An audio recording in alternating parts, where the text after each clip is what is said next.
কাদের মোল্লা খুব লম্বা আকৃতির লোক ছিলেন না, মোটামুটি মাঝারি আকৃতির, অনেক খাটো বলা যায়।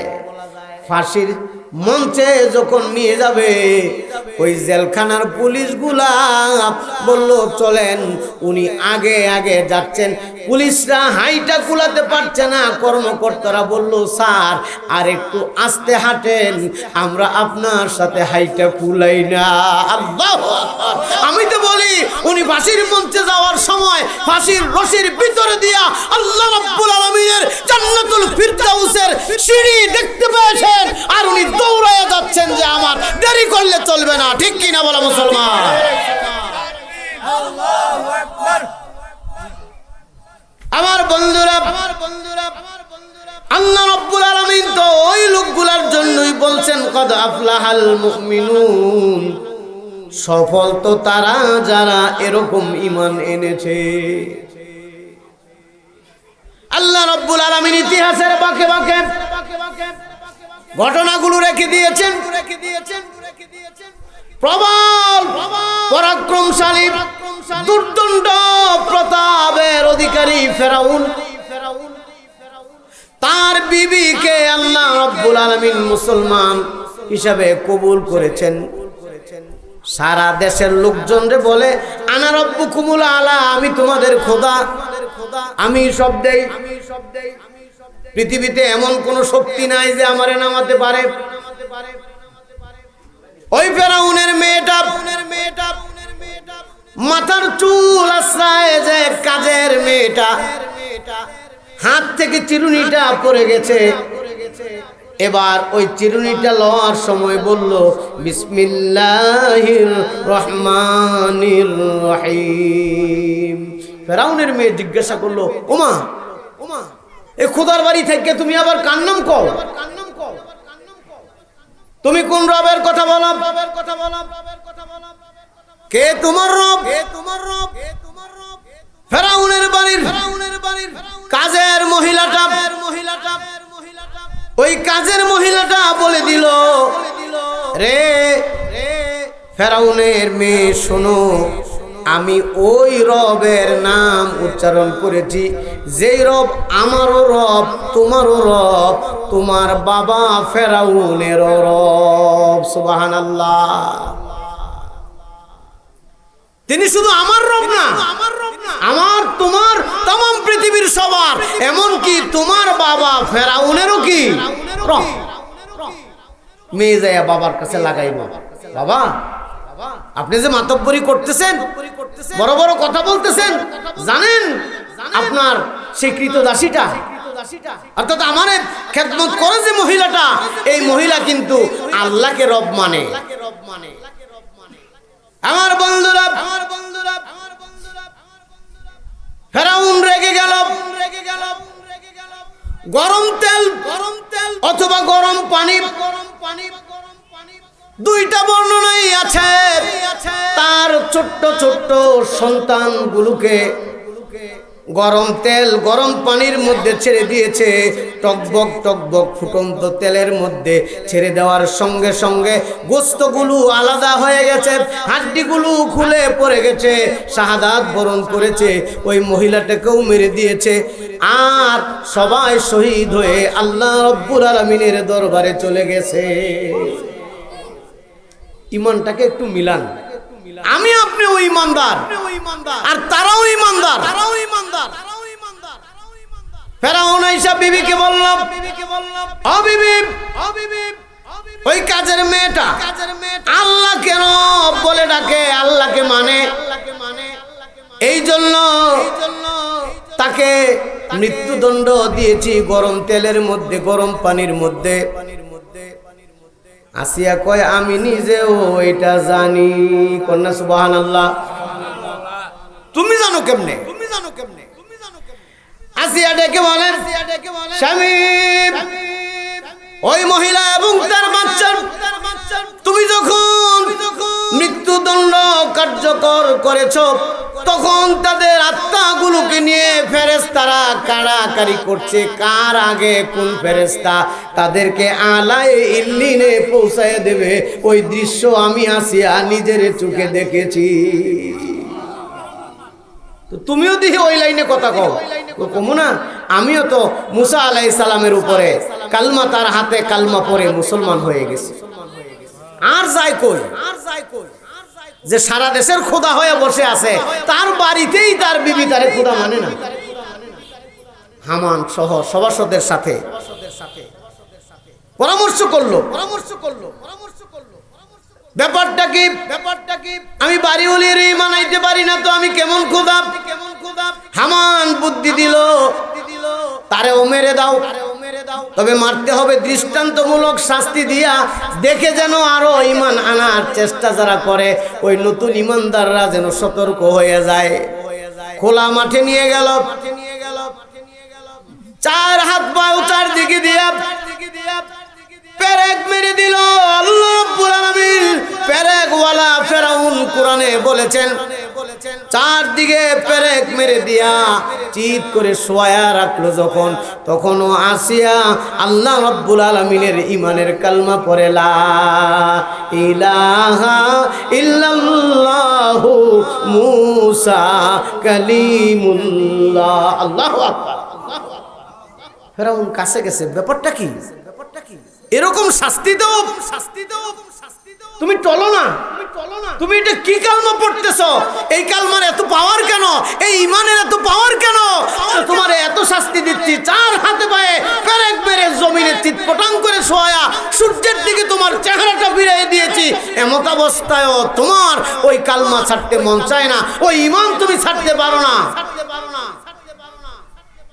হামানের সাথে আবার পরামর্শ করলো, দোস্ত করতাম কি? এদ্দুর শাস্তি দেওয়ার পরেও সে তো ঈমান থেকে সরে না। হামান বুদ্ধি দিল, তার শরীরের চামড়াগুলো সিলে সিলে খুলে দাও। একটা জীবন্ত মানুষ জীবিত অবস্থার গায়ের চামড়া গুলা খোলে বন্ধু, মরুভূমির বালির উপরে গোস্ত গুলা রক্ত গুলা ফিনকি দিয়ে ছুটে ছুটে মরুভূমির বালি গুলা লাল হয়ে একাকার হয়ে যাচ্ছে। ফিরবির বিড়বিড় করে কি যেন তখন আসিয়া বলতেছে, আর আস্তে আস্তে মুস্কি মুস্কি হাসতেছে। সুবহানাল্লাহ। ফেরাউনের এই মুস্কি হাসি আর বিড়বিড় করে বলা কথা তার কলজাত লাগতেছে। আরে চাই কি তারে মারতে, শাস্তি দিতে, সে যেন সারেন্ডার করে, সে যেন আমাকে মেনে নেয়, তা না, বরং সে খুশি আর বিড়বিড় করে তার কানের কাছে যায় জিজ্ঞেস করলো, তুমি এখন কি কইতেছ? আর হাসলা কেন? আসিয়া ডেকে বলে, ফেরাউন, এই মাত্র আমি আল্লাহ রাব্বুল আলামিনের কাছে দোয়া করেছি, রব্বিবনিলি ইনদাকা বাইতান ফিল জান্নাহ।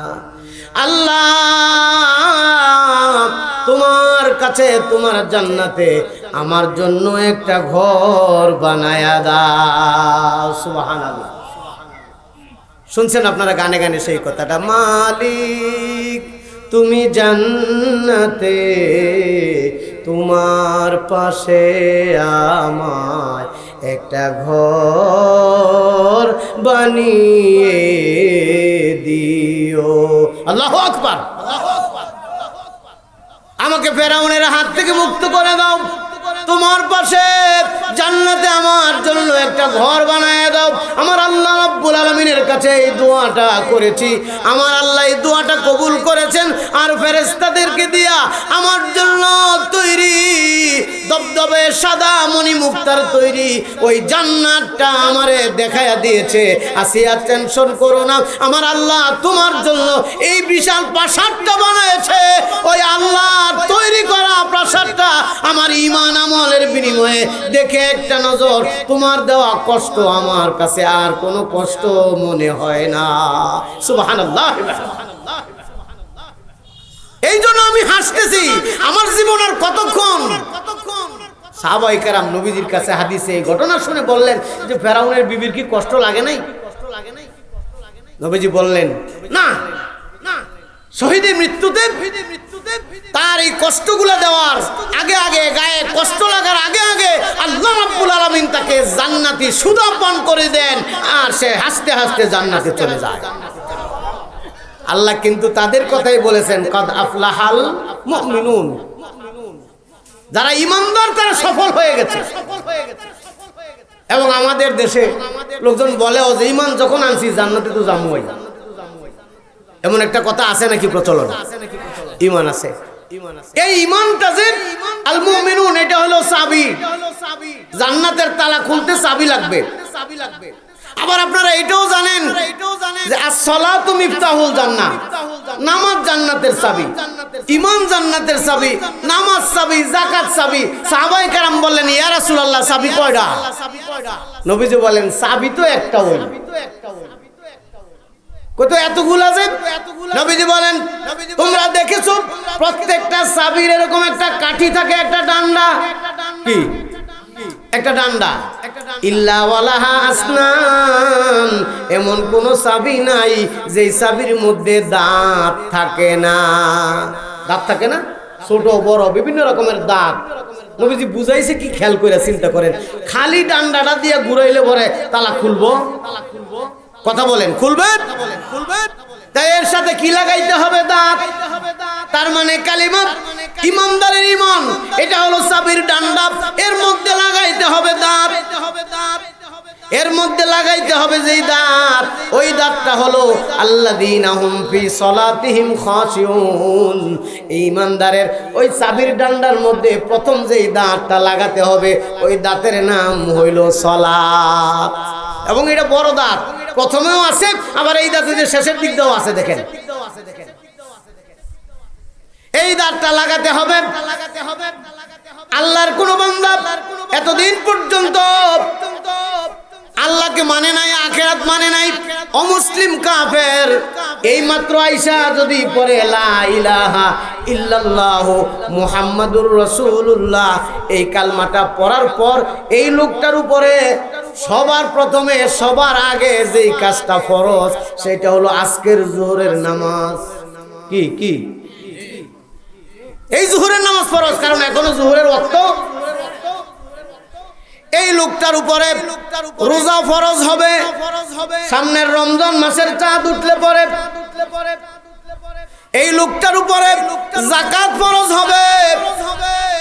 আজকে যে সম্পদ তার আছে, নেশাব পরিমাণ মাল আগামী 1 বছর পর্যন্ত থাকলে আগামী বছর আজকের দিনে তার উপরে যাকাত ফরজ হবে।